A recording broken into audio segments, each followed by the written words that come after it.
Bienvenue au Grand Canyon en Arizona. On est ici absolument au milieu de nulle part, donc si vous voulez accéder au Grand Canyon, la première information c'est qu'il faut atterrir soit à Las Vegas, soit à Phoenix. Vous pouvez aussi le faire, c'est un petit peu plus loin, en arrivant par Denver ou Salt Lake City. Mais à ce moment-là, ce sera plutôt la fin de votre voyage ici et vous remonterez ensuite vers les mêmes aéroports. On est vraiment sur le plateau du Colorado, on est au milieu de nulle part. Mais c'est là où il y a tous les plus beaux parcs nationaux, dont le Grand Canyon. Il y a un train qui monte jusqu'ici.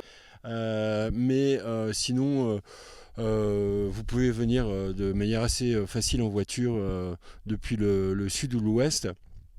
Donc il y a trois grandes entrées au Grand Canyon, trois grandes entrées principales. On va passer rapidement sur celle de l'ouest. Alors il y a des touristes qui viennent visiter l'ouest depuis Las Vegas, donc c'est intéressant. C'est là que vous avez la passerelle en verre, mais on ne peut pas vraiment dire qu'on a vu le Grand Canyon quand on a vu que la partie ouest. La plus visitée, c'est la partie où je suis ici, la partie sud, donc c'est le South Rim. Et autrement, il y a une autre partie qui est bien visitée aussi, qui est le North Rim, mais qui est fermée pendant l'hiver. Donc elle est visitée que pendant l'été. On va vous montrer surtout ces deux-là. Donc voilà, je vais commencer par le South Rim, donc, qui est la plus visitée. Donc pendant l'été, il y a un système de navettes pour à peu près la moitié la plus visitée du canyon. Quand vous êtes ici, il y a un système de navettes. Vous pouvez plus emprunter la route. Vous pouvez toujours pendant l'hiver, mais pas pendant l'été. Je vais vous donner mon opinion telle qu'elle est aujourd'hui en 2024. C'est super mal organisé. Ils font tout pour que les gens arrivent le plus tôt possible le matin, sauf que eux ils sont pas là et il n'y a pas de navette. Il n'y a pas de navette avant 8 heures. Donc c'est quand même un peu spécial. Et donc voilà, pourquoi ils font tout pour que les gens arrivent tôt? Parce que il fait une très forte chaleur généralement, et puis ça sature. Là, quand on est arrivé, c'est marqué qu'à partir de 10h, il y avait il y avait 2 heures d'attente pour rentrer dans le parc à la gate, à l'endroit où on paye. Il y a 2 heures d'attente pour entrer dans le parc à partir de 10h. Mais eux-mêmes sont pas là avant 8h. Donc c'est vraiment très très très très spécial comme organisation. Les autres parcs sont mieux organisés. C'est un petit peu étrange parce que celui-ci c'est vraiment le plus grand, donc voilà, donc faites bien attention quand même à la manière dont vous vous organisez. Donc sur la partie que vous pouvez faire en navette, il vous faut à peu près peut-être 3h30 pour faire tous les points. Donc c'est pour ça que je vous conseille moi d'en faire 3 ou 4 sur cette partie là. C'est pas nécessaire vraiment d'en faire plus, il y a beaucoup de points de vue qui se ressemblent, qui sont proches les uns des autres. Donc voilà, puis en plus donc vous avez celui qui est juste derrière le Visitor Center, qui est vraiment monumental, qui est vraiment à fermer, qui va vous prendre 7-8 minutes de marche facile pour y aller et pour revenir. Et donc pour profiter du paysage, faire des photos, ça vous prend facilement 35 minutes en tout. Et puis après, donc vous avez cette route de l'Est que vous pouvez emprunter en voiture. Il n'y a pas de navette. Et là, il y a pas mal d'arrêts aussi, mais je vais vous en conseiller quelques-uns. L'autre moitié du South Rim, vous pouvez le faire en voiture. Donc vous pouvez commencer tôt le matin en voiture et puis après venir ici avec tous les autres touristes. Donc voilà, peut-être que d'ici 1 ou 2 ou 3 ou 10 ans, si vous regardez cette vidéo plus tard, ça aura changé. Mais pour le moment, c'est comme ça. Je vais vous mettre en incrustation les parties que vous devriez venir visiter sur le Grand Canyon. Il y en a plusieurs. Avec la navette, vous pouvez vous arrêter à plusieurs endroits. Enfin, il y a à peu près 7 ou 8 endroits où s'arrêter. Mais je vais vous en donner les 3 principaux sur cette partie-là. Et puis sur les différentes parties, suivez les indications. ça vous évitera de chercher pendant des heures quels sont les meilleurs endroits pour s'arrêter, parce que vraiment ça fait des dizaines et des dizaines de kilomètres, donc il faut faire des choix, sauf à vouloir rester un mois pour tout voir, mais c'est encore pas très utile. On parle bien de visiter le Grand Canyon un petit peu à pied, en restant sur les hauteurs, sans trop s'écarter, parce que sinon vous pouvez descendre dans les vallées, bien sûr, vous pouvez descendre à pied, vous pouvez descendre avec des chevaux, des mules, vous pouvez aller au-dessus aussi en hélicoptère. Maintenant, l'hélicoptère c'est beau, hein, mais quand même, la plupart des gens le font à pied. C'est pas très difficile parce que en fait, il y a très peu de gens à descendre dans les vallées, hein. Donc vous restez sur les hauteurs, vous prenez la navette d'un endroit à l'autre, et puis voilà, c'est pas difficile du tout. Vous descendez à 3-4 endroits sur le tracé rouge de la navette, à 2 endroits sur le tracé orange. Voilà, vous commencez par le Visitor Center. Il y a un village, donc un village hôtelier à l'intérieur qui a vraiment pas beaucoup d'intérêt. L'intérêt c'est de venir se promener sur les hauteurs comme ça, puis de regarder ces vallées absolument époustouflantes. Voilà, et puis il y a quelques petits visitor centers, des musées. Certains ne sont pas ouverts tous les jours. Vous pouvez voir des ruines de Pueblo par exemple. Donc voilà pour le South Rim. J'ai oublié de vous dire aussi peut-être le plus important par rapport aux 3 entrées différentes ouest, sud, nord du Grand Canyon, c'est qu'il y a plusieurs heures de route entre chacune. Ça doit être 400 km je crois entre le nord et le sud.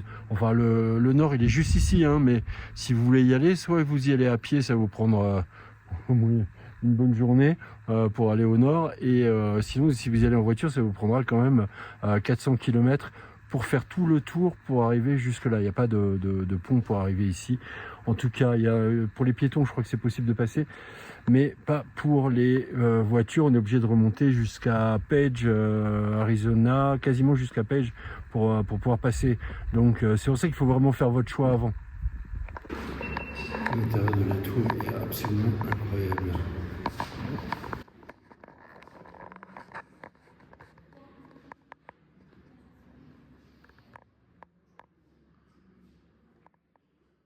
On est ici à Desert View, à l'extrémité est complète du South Rim du Grand Canyon.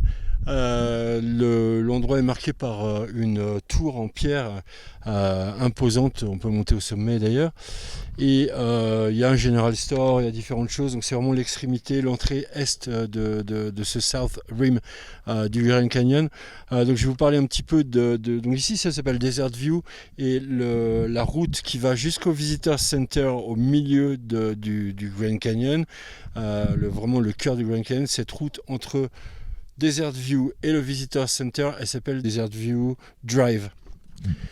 Donc en fait vous avez à peu près, alors je vais les compter, 1, 2, 3, 4, 5, 6, 7, vous avez une dizaine d'endroits où vous pouvez vous arrêter sur la route.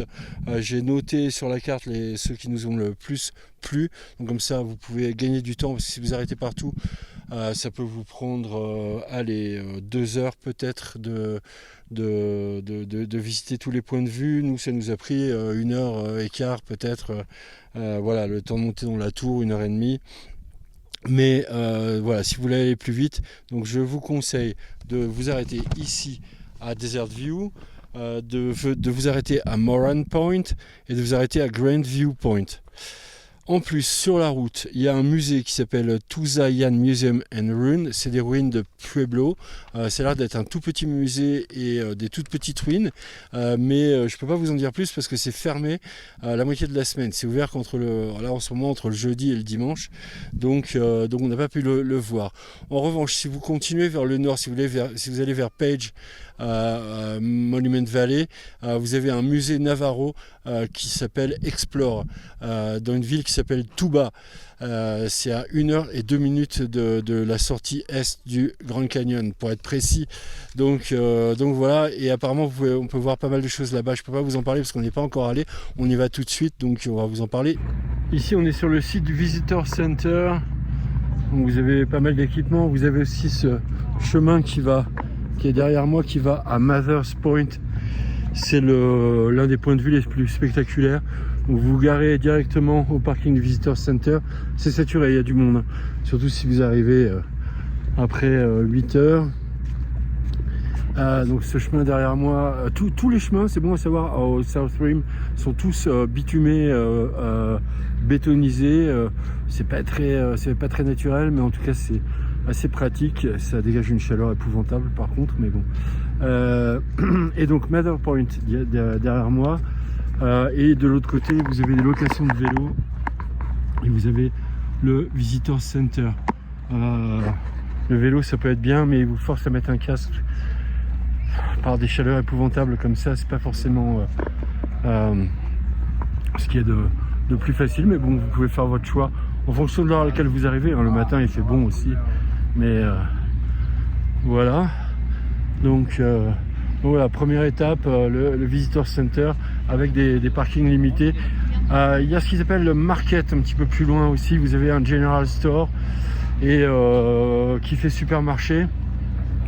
Il y a un restaurant au même endroit aussi, donc l'endroit qui s'appelle Market, vous pouvez rouler. Visitor Center, Market, le village, et après vous pouvez plus rouler sur les plus beaux points de vue, la Hermits Point, Hermits Road, la route de l'ermite, et voilà. Et par contre de l'autre côté vous pouvez rouler, vous avez aussi des points de vue. Donc, pour ceux qui ne savent pas, le plateau du Colorado était autrefois sous-marin, donc c'est pour ça que ça forme des reliefs un petit peu bizarres. C'est devenu tout rouge-orange avec l'oxydation, et puis avec l'érosion ça a commencé à former ces formes bizarres ici et ailleurs, puisque on trouvait des formations géologiques étranges aussi bien à Bryce Canyon ou à Arches National Park avec toutes ces belles arches, voilà, puis tout le désert environnant. C'est pas juste les parcs nationaux, les routes ici sont absolument magnifiques. On a mis à peu près 3 heures à faire tous les points de vue du North Rim, ce qui inclut un pique-nique d'environ 25 minutes et aussi une visite du Visitor Center. Disons qu'on a mis 2h15 peut-être de marche. Voilà. Vous pouvez commencer, surtout si vous arrivez tôt, aller au Visitor Center et à Bright Angel Point. C'est le premier point de vue qui est juste derrière le Visitor Center du North Rim. Ici, on est à Bright Angel, donc c'est le point de vue principal juste derrière le Visitor Center du North Rim du Grand Canyon.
On est ici au Lodge. Si vous pouvez choisir des petites maisons dans le village juste au bord du canyon, c'est absolument extraordinaire.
la route, j'allais dire scénique, mais elle n'est pas vraiment scénique parce qu'elle est dans de la forêt, enfin elle est vraiment belle, la forêt. On se croirait vraiment en Suisse. Vous passez, que vous veniez de l'Utah, de St. George, Utah ou Kanab, ou bien de l'autre côté de Page, Arizona, vous êtes complètement dans le désert rouge, plein de poussière, de pics rouges, et en quelques minutes vous vous retrouvez en Suisse. C'est vraiment impressionnant, de belles forêts, de belles vallées toutes vertes. Donc vous commencez derrière le Visitor Center si vous arrivez le matin, parce qu'il y aura quand même moins de monde, et tout de suite vous venez à la fin de la route scénique, qui vous prend à peu près 25 minutes pour arriver ici à Royal Point. Derrière moi, il y a à peu près 10 minutes de marche depuis le parking. Donc 10 minutes de marche, c'est un petit chemin, trail. Vous avez des petits trails comme ça un petit peu partout. Vous en avez aussi des grands si vous voulez aller dans les vallées. Vous pouvez descendre le canyon, aller jusque au South Rim de l'autre côté derrière moi là-bas. Ça va vous prendre plusieurs jours probablement, mais il y a pas mal de gens qui font ça, pas moi. Autrement, il y a des petits trails qui permettent de visiter, de passer à travers la nature sans trop d'efforts. C'est le moins qu'on puisse dire hein, d'ailleurs, parce que tout est bétonné pour les chaises roulantes, donc il n'y a vraiment aucun effort possible. J'ai même pas mis de chaussures de randonnée hein, pour vous dire. Donc voilà, mais celui-ci il fait, je sais pas, 500 mètres à peu près. Vous en avez d'autres plus petits en fonction. Et autrement, vous revenez ensuite vers le Visitor Center. Donc ça vous prendrait 25 minutes normalement, mais vous pouvez vous arrêter à tous les points de vue. Il doit y en avoir à peu près 4 ou 5 pour regarder. Vous marchez 10 secondes et vous êtes sur un sublime point de vue à chaque fois. Et puis quelques-uns ont un petit chemin avec, voilà, il y en a un qui a un pueblo. Ici à Point Imperial, ce sera notre dernier point du voyage. Pas grand chose à dire au niveau des consignes. Prenez de la nourriture, de l'essence quand vous pouvez, parce que c'est vraiment complètement isolé au milieu de nulle part. Ici il n'y a pas de village. Sur le South Rim, il y a un village. Ici, il y a pas grand chose. Il y a des stations-service quand même, mais vraiment, avant d'arriver, dès que vous pouvez prendre de l'essence, prenez-en. Prenez aussi de la nourriture, beaucoup d'eau avec vous pour les trajets. Je ne le dis pas à chaque fois, mais il faut vraiment, vraiment, vraiment avoir beaucoup d'eau. Mettez des électrolytes dedans pour tenir le coup. Enfin, je parle quand vous venez l'été, hein, évidemment. De toute façon, ici, c'est fermé l'hiver. Mais sur les autres sentiers, les autres pistes, dès qu'il fait chaud comme ça, les températures peuvent être horribles pour certaines personnes. Moi je trouve ça absolument génial quand il fait plus de 40 degrés, comme c'est le cas en ce moment. Donc voilà, beaucoup d'eau, électrolytes, tout ce que vous pouvez en nourriture, en fruits secs. Et voilà, et franchement ça vaut vraiment le coup de venir ici. Je vous laisse avec le Grand Canyon.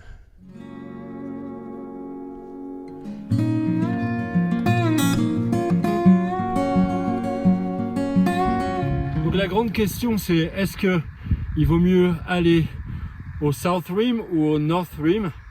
Je dirais que le South Rim, vous avez vraiment des vues qui sont tout à fait spectaculaires, assez désertiques, vous voyez pas de forêt, c'est vraiment très différent du North Rim. Les vues les plus spectaculaires sont au South Rim. Maintenant, après au North Rim, les vues sont aussi extrêmement spectaculaires, peut-être un petit peu moins, vous voyez, moins large, mais c'est quand même très impressionnant. C'est différent, c'est vraiment pas les mêmes points de vue. C'est très beau aussi. Vous avez des vallées comme celle-ci qui sont magnifiques. Et puis vous avez derrière, la route passe à travers des vallées absolument splendides de type plutôt montagne, avec voilà, des vallées vertes, avec des forêts de pins, d'autres choses. Apparemment, il y a aussi des bisons, j'en ai pas vu à l'aller, j'espère qu'on va en voir au retour. Mais voilà, c'est très différent, je dirais que c'est vraiment très complémentaire. Donc la première question c'est, lequel est le mieux? Je dirais plus spectaculaire au South Rim, mais ici c'est très beau aussi, donc c'est difficile de dire que l'un est mieux que l'autre. Si vous avez un choix à faire, faites le South Rim, mais si vous pouvez faire les deux, vraiment faites les deux, c'est très complémentaire, c'est très loin l'un de l'autre, mais vous pouvez venir de St. George, Utah, Kanab, Utah ou Page, Arizona, et vous ne regretterez pas de venir au North Rim.